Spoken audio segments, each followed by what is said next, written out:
Hola a todos y a todas los que me escuchan. Soy Eduardo Méndez. Dios le bendiga. Esta es la programación Aviva tu obra en medio de los tiempos. En medio de los tiempos, hazla conocer. Habacuc 3:2.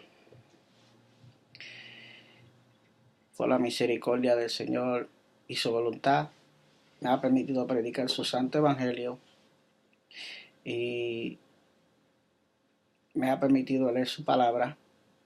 Y sin más preámbulo, voy a leer Mateo capítulo 24, versículo 6.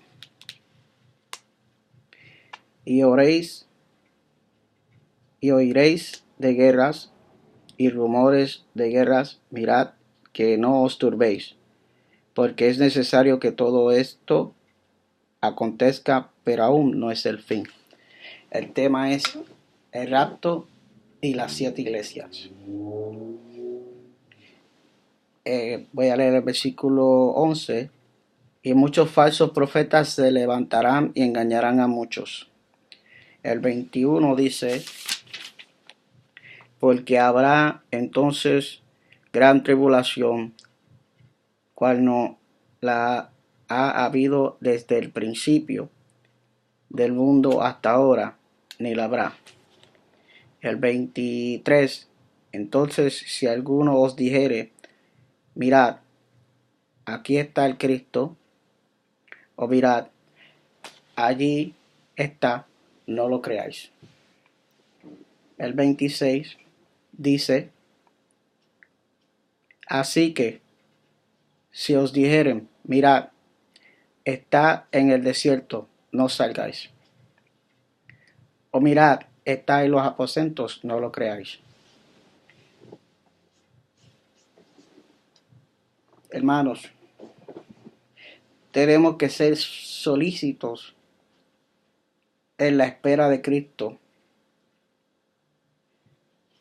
El escritor del libro de los Hebreos 6, versículos 11 y 12 dice: pero deseamos que cada uno de vosotros muestre la misma solicitud hasta el fin, para plena certeza de la esperanza, a fin de que no os hagáis perezosos, sino sé imitadores de aquellos que por la fe y la paciencia heredarán las promesas. Hay pruebas contundentes de que la venida del Señor Jesucristo, el arrebatamiento, está cerca. Hay pruebas contundentes de que hay falsos cristos. Miran Ghulam Ahmad, 1835-1908. Este hombre nativo de la India afirmó que él era el esperado Mahdi. Quiero hablar en un momento de los falsos cristos, personas, individuos con trastornos mentales que declararon ser Cristo. John Nichols, Tom, 1799 a 1838, se rebeló contra el gobierno. Él decía ser el salvador del mundo. Arnold Porter, 1804 a 1872, apostató de la Iglesia de los Santos de los Últimos Días, mormones, afirmó que el Espíritu de Jesucristo entró en su cuerpo y se convirtió en el Hijo por el Cristo del Dios vivo. Baha Alá, en 1817 a 1892, nacido en familia musulmana chiita en 1844, él afirmó ser el cumplimiento prometido y profetizado acerca de todas las grandes religiones. El hombre fundó la fe, y 1863, que hasta ahora tiene seguidores en todo el mundo. William W. Davis, en 1833 a 1906, líder de la secta Reino del Cielo, localizado en Walla Walla, Washington, 1867 a 1881. Él enseñó a sus seguidores que él era el Arcángel Miguel.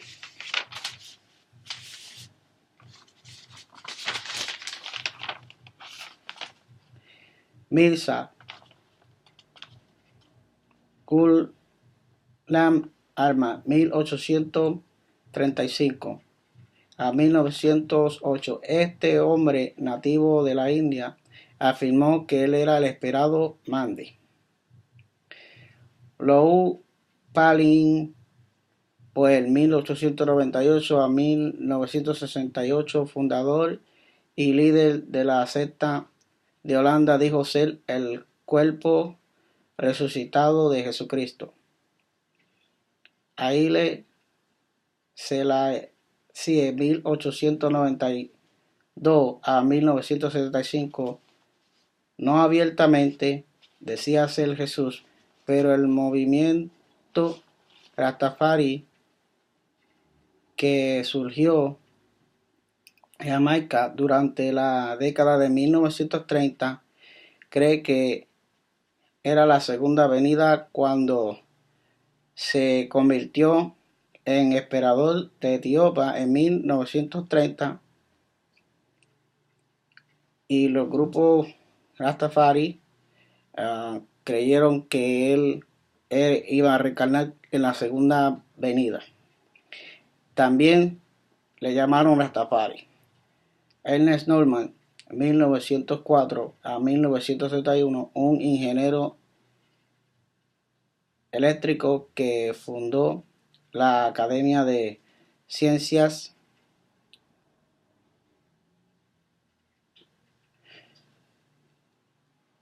Unarius en 1954, dice que era la encarnación terrenal de un arcángel llamado Rafael. Risha Venta, 1917 a 1958, fundador de la fuente de la sabiduría, el conocimiento, la fe y el amor en California. A finales de 1940, en 1948, declaró que él era el Cristo. A John Shah, 1918 a 1985, un surcoreano que fundó la Iglesia de Dios Nuevo Pacto de la Pascua en 1964, que se convirtió en la Sociedad Misionera Mundial de Dios. También se autoproclamó ser Jesús. Sun Myung Moon, 1980-2012, más conocido como el Reverendo Moon, fundador de la Iglesia de la Unificación, y partió ser el Mesías y la segunda venida de Cristo. Jim Jones, 1931-1978, fundador del Templo Pueblo.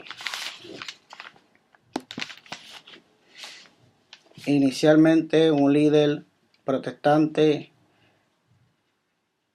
continuó diciendo ser la reencarnación de Jesús. Marshall Applewhite, 1931 a 1997, fundador de la secta Puerta del Cielo, utilizó el Internet para declararse a Jesucristo y reunir sus seguidores. Wayne Bennett, 1941. Su verdadero nombre es Michael Traverser, fundador de la Iglesia El Señor es nuestra justicia. Él dice: yo soy la reencarnación de Dios. Arfin Mohammed, 1943. También conocido como Ayam Bin, fundó la secta Reino de los Cielos en Malasia en 1975. Matayasuri Niso, en 1944, un conservador japonés que en 1997 fundó el Partido Mundial de la Economía sobre la base de su convicción de que Él es Dios y Cristo. José Luis de Jesús Miranda, 1946 hasta el 2013, puertorriqueño y fundador de Creciendo en Gracia Resucitado, que se apoderó de su cuerpo en 1973, autoproclamándose de Jesucristo, hombre. Luego dijo que era Satanás 666.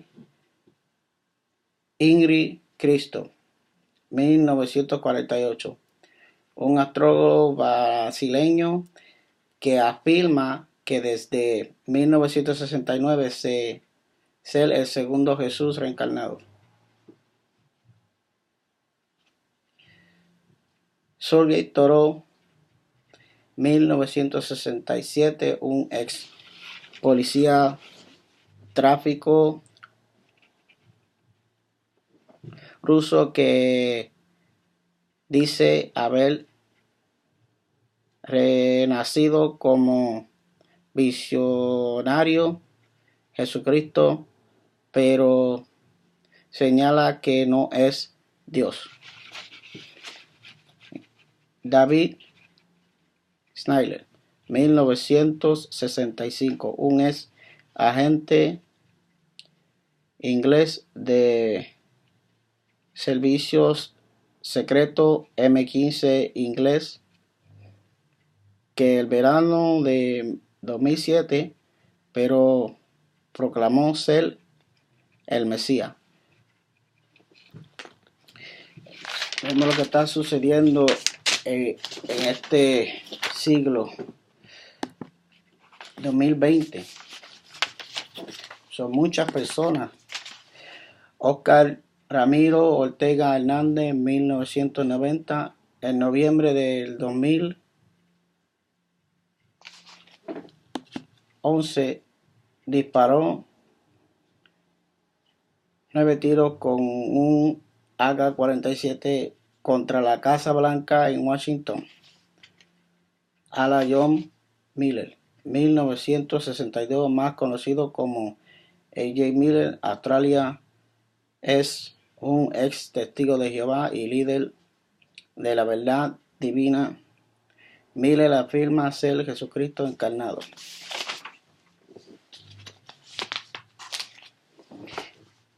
El apóstol Pedro nos escribe en 2 de Pedro capítulo 3 versículo 9: el Señor no retarda su promesa, según algunos la tienen por tardanza, sino que es paciente para con nosotros, no queriendo que ninguno perezca, sino que todos procedan al arrepentimiento. Jesucristo está a punto de arrebatar la iglesia.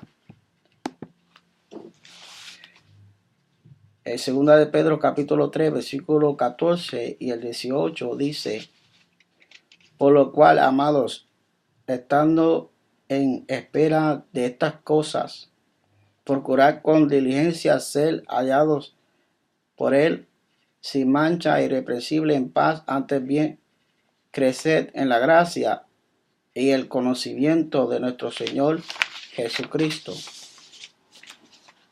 En 1 Corintios 15,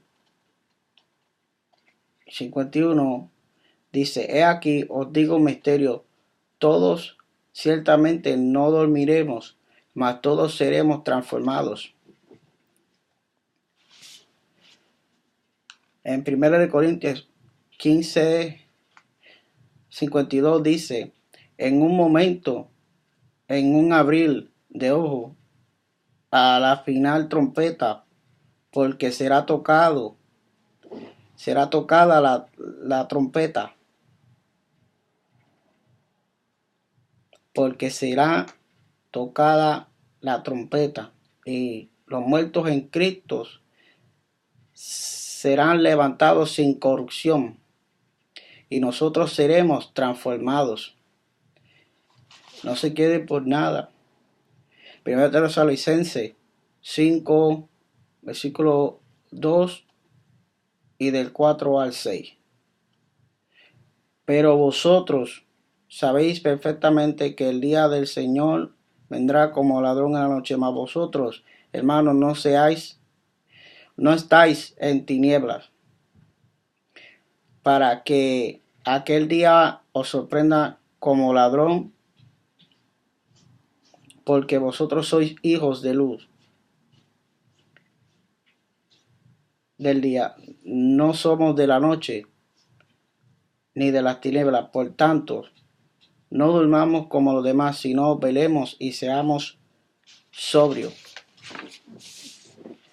Las 7 iglesias. Voy a hablar de las 7 iglesias.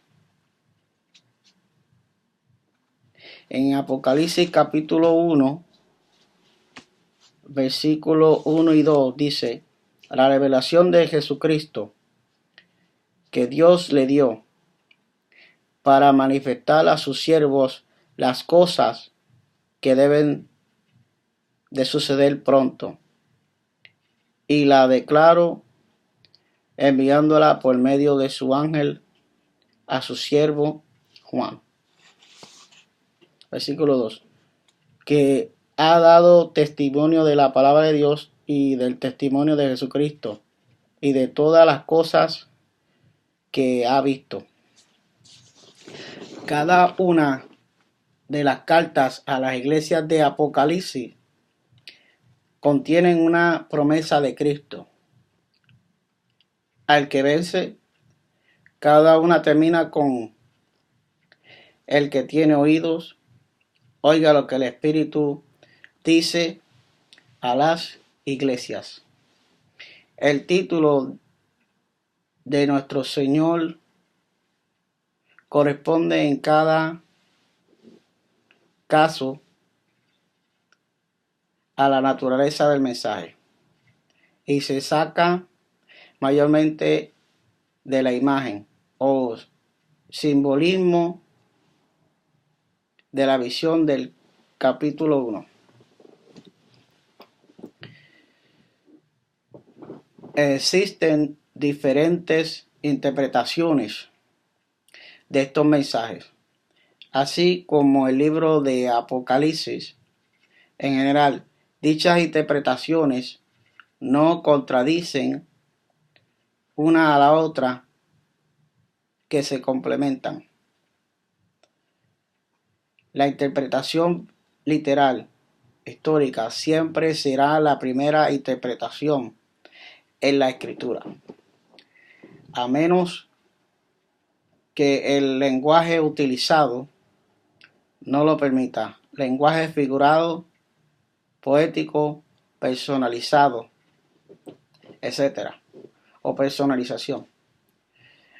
Estas 7 iglesias recibieron la primera mano el mensaje que Cristo les reveló.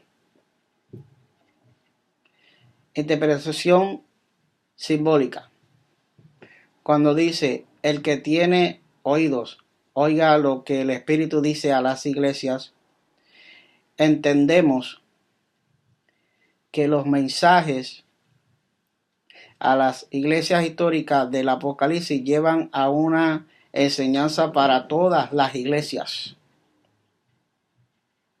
de todos los tiempos, y debemos considerar sus promesas, sus advertencias, sus reprensiones, etc. La interpretación simbólica la podemos ver al menos en dos aspectos. Cada una de las iglesias representa una etapa de la iglesia de todos los tiempos. 1. Éfeso, iglesia contemporánea a Juan.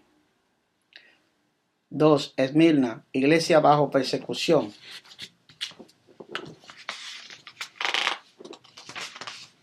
3. Pérgamo, iglesia que se mezcla. Tiatira, iglesia papal.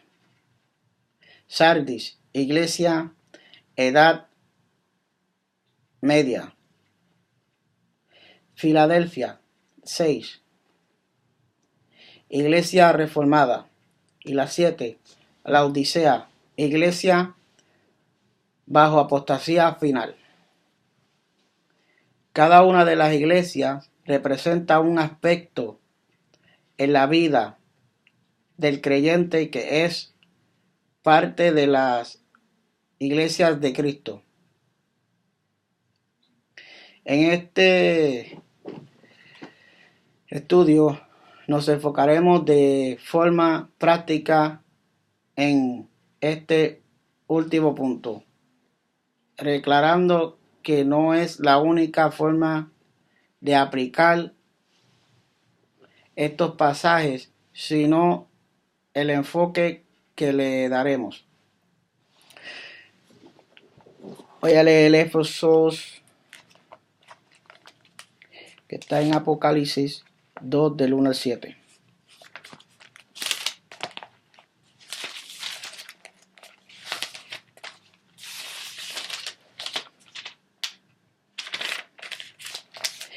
La iglesia de Éfeso. Escribe al ángel de la iglesia en Éfeso, el que tiene las 7 estrellas en su diestra, el que anda en medio de los 7 candeleros de oro. Dice esto: yo conozco tus obras y tu arduo trabajo y paciencia, y que no puedes soportar a los malos, y los has probado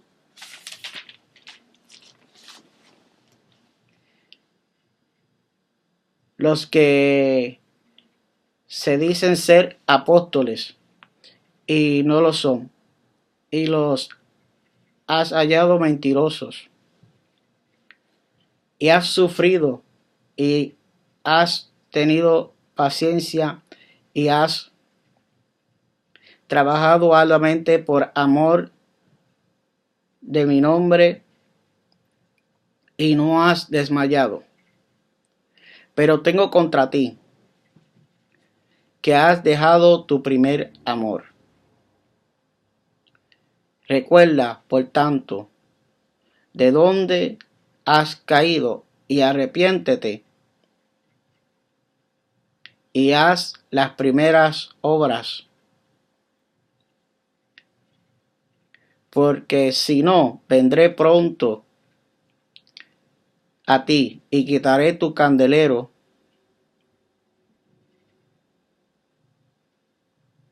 de su lugar,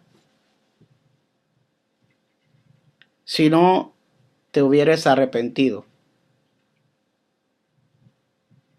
Pero tienes esto, que aborreces las obras de los nicolaitas, las cuales yo también aborrezco. Los nicolaitas son los que les gusta detener la obra. El que tiene oído, oiga lo que el Espíritu dice a las iglesias. Al que venciere,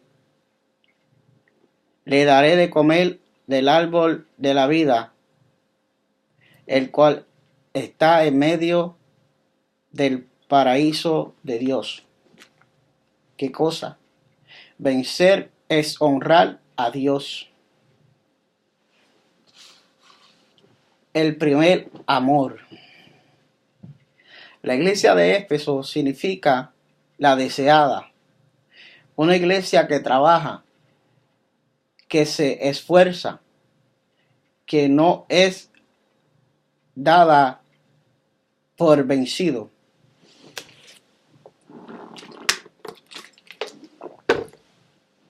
Que no se dejaban engañar. Pero había algo que Cristo le reprochaba. Habían dejado su primer amor. La vitalidad espiritual que se desprende del amor, el Señor había degenerado en rutina. Existen tres estados principales de la voluntad de Dios. Vemos en Romanos capítulo 12, versículo 2.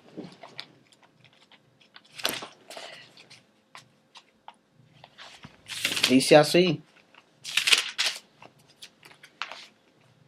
no os conforméis a este siglo, sino transformaos por medio de la renovación de vuestro entendimiento, para que comprobéis cuál sea la buena voluntad de Dios, agradable y perfecta. Bendito sea el nombre de Dios. Lo bueno, lo agradable y lo perfecto. Podemos decir entonces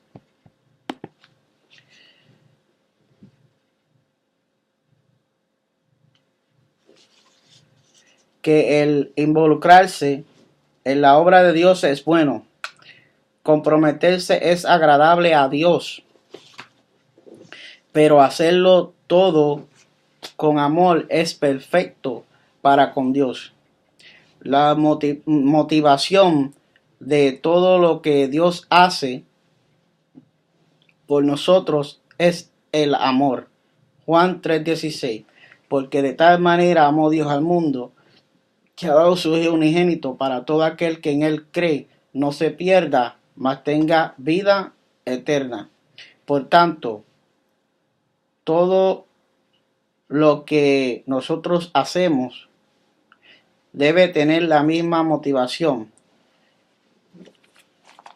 En Primera de Corintios, capítulo 6, versículo 14, dice: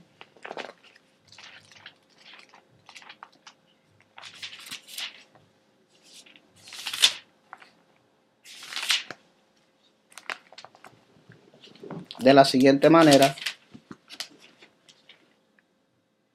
todas vuestras cosas sean hechas con amor. Primera de Juan, capítulo 4, versículo 16 al 18.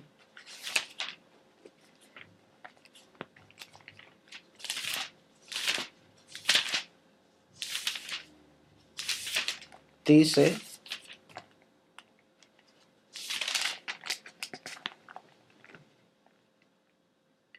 y nosotros hemos conocido y creído el amor que Dios tiene para con nosotros. Dios es amor, Y el que permanece en amor, permanece en Dios y Dios en él. En esto se ha perfeccionado el amor en nosotros, para que tengamos confianza en el día del juicio, pues como Él es, así somos nosotros en este mundo. En el amor no hay temor, sino que el perfecto amor echa fuera el temor, porque el temor lleva en sí castigo, de donde el que teme no ha sido perfeccionado. No ha sido perfeccionado. Tenemos que hacer las cosas con amor para el Señor. Y nosotros hemos llegado a conocer y hemos creído el amor que Dios tiene para nosotros. En Apocalipsis 2:7, el que tiene oído, oiga lo que el Espíritu dice a las iglesias. Al vencedor le daré, o al que venciere, le daré a comer del árbol de la vida que está en el paraíso de Dios. Esmirna.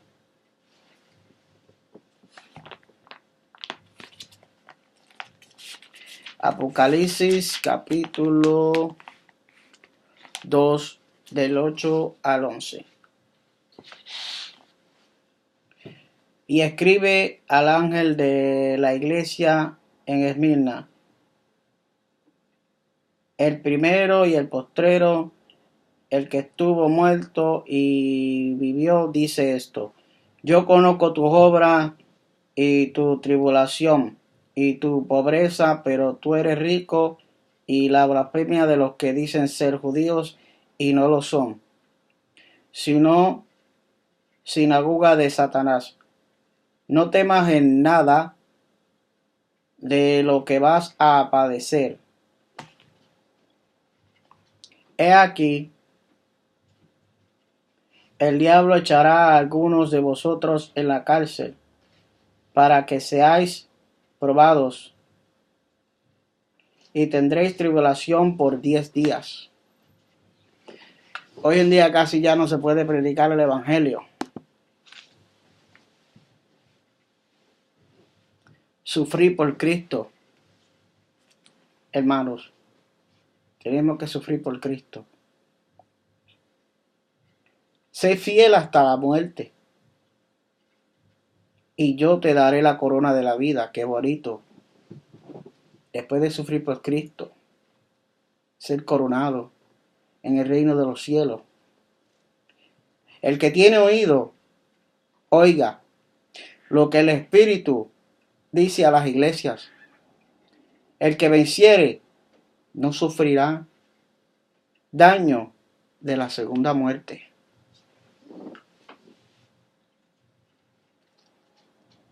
Bendito sea el nombre de Dios.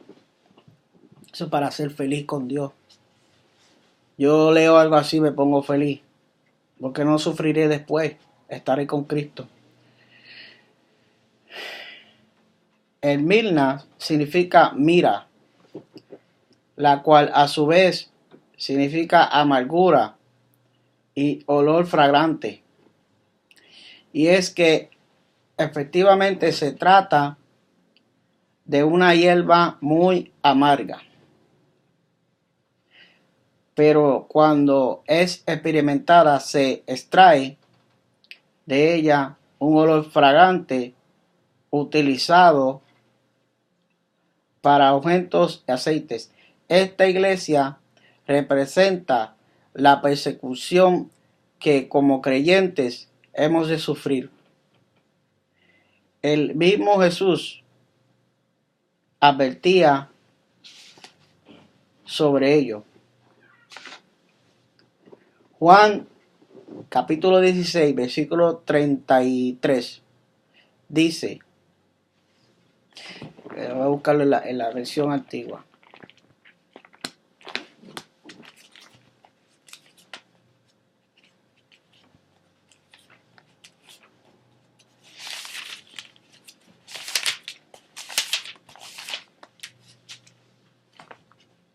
Dice de la siguiente manera: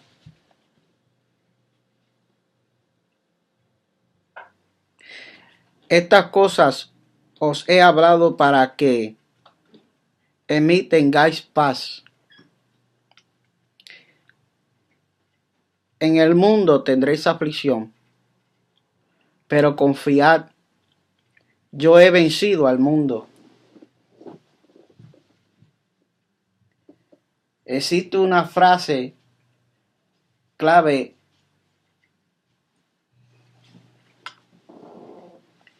que conecta a Esmirna con Éfeso. No temas lo que estás por sufrir, pues como vimos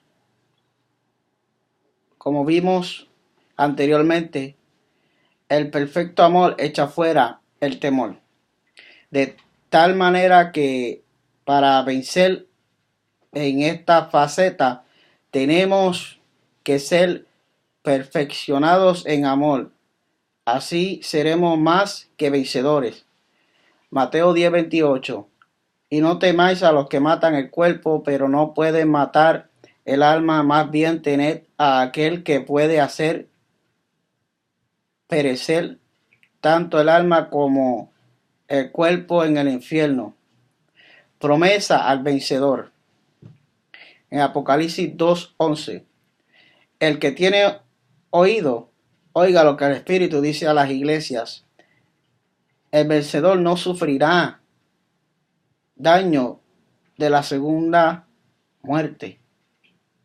No sufrirá de la muerte segunda. Pérgamo. Apocalipsis 2 del 12 al 17.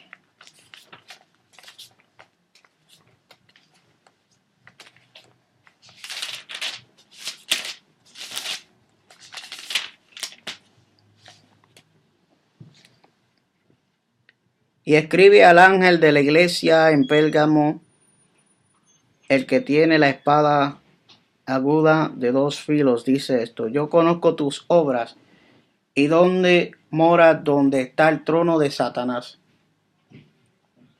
pero retienes mi nombre y no has negado mi fe, ni aun en los días en que Antipas, mi testigo fue fiel, fue muerto entre vosotros, donde mora Satanás.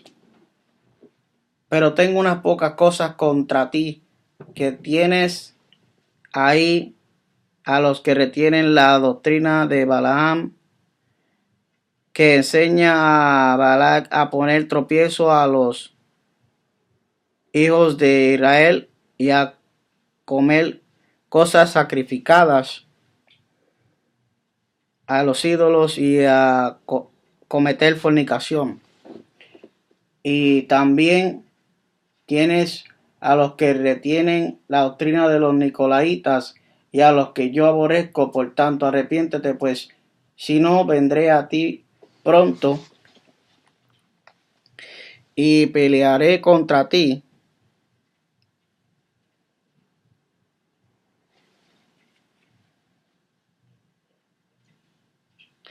y pelearé contra ellos con la espada de mi boca. El que tiene oído, oiga lo que el Espíritu dice a las iglesias. Al que venciere, daré a comer del maná escondido, y le daré una piedrecita blanca, y en la piedrecita escrito un nombre nuevo, el cual ninguno conoce sino aquel que lo recibe.